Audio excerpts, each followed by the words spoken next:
La ombudsperson local, Nacheli Ramírez, señaló que la Ciudad de México cumplirá con su objetivo de ser un puente humanitario y que se encuentran a la expectativa de la ruta que tomará la caravana migrante, ya que han cambiado sus planes en cuestión de horas. Informó que la Basílica de Guadalupe está descartada como albergue y que en el Deportivo de la Magdalena Mixhuca se está habilitando el espacio para utilizarlo como zona de pernocta.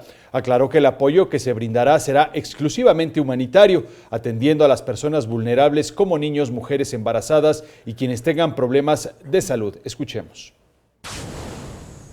Estamos haciendo desde lo que nos toca a la ciudad, lo que dijimos, un puente humanitario, intergubernamental, con aportación y acompañamiento de la sociedad civil y de las comisiones estatales. Yo en la mañana hablé ya con mi homónoma de Veracruz y ya estamos empezando exactamente a hacer la estrategia de cómo nos apoyamos mutuamente. La Comisión Nacional ha estado caminando igual con nosotros en esta parte del camino y lo seguirá haciendo hasta que lleguen acá.